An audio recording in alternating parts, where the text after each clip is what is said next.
යුරෝපයට බලපා තියෙන අධික උණුසුම් කාලගුණය නිසා මත්පැන් අලවිය පිළිබඳව තිබුණු පැරණි මත වෙනස් වෙන්න පටන්ගෙන තියෙනවා.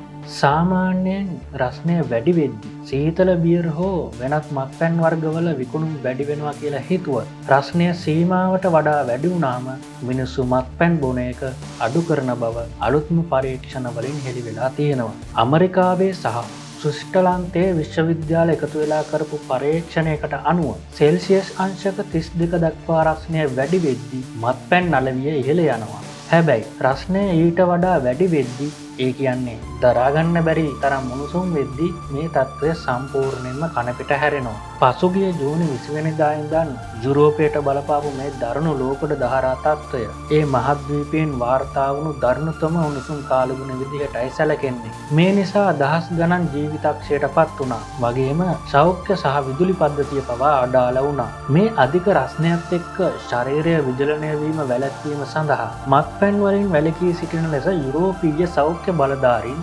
ජනතාවගෙන් ඉල්ලා සිටි අතර පැරිස් නුවර ඇතැම් ප්‍රදේශවල මත්පැන් විකිණීම තාවකාලිකව තහනම් කිරීමට පවා පියවර ගැනුණා. ලොව ප්‍රමුඛ පෙළේ බියර් නිෂ්පාදන සමාගමක් වෙන කාල්ස්බර්ග් ආයතනය පවසන්නේ සාමාන්‍ය රස්නය සහ අධික උණුසුම අතර ලොකු වෙනසක් තියෙන බවයි. මෙවැනි අධික රස්නයක් ඇති වෙද්දී මිනිස්සු මත්පැන් පානය කරන්න එළියට යනවා වෙනුවට නිවෙස් වලට වී සිටීමට පෙළඹෙනවා. මේ වෙනස් වන තත්ත්වයට මුහුණ දීම සඳහා මත්පැන් රහිත බියර් සහ සිසිල් බීම වර්ග වැඩිපුර වෙළඳපොළට හඳුන්වා දීමට ඔවුන් දැන් කටයුතු කරමින් සිටිනවා. ආර්ථික විශ්ලේෂකයන් පෙන්වා දෙන්නේ මේ දරුණු දේශගුණික විපර්යාසයන් නිසා මත්පැන් අලවිය අඩුවීම විතරක් නෙවෙයි වගාවන් පාළු වීම නිසා මත්පැන් නිෂ්පාදන පිරිවැය පවා ඉහළ යා හැකි බවයි. විද්‍යාඥයන් අනතුරු අඟවන්නේ මිනිස් ක්‍රියාකාරකම් නිසා සිදුවන මේ දේශගුණික විපර්යාස හේතුවෙන් ඉදිරියේදී මීටත් වඩා දරුණු උණුසුම් කාලගුණයන් ඇති විය හැකි බවයි.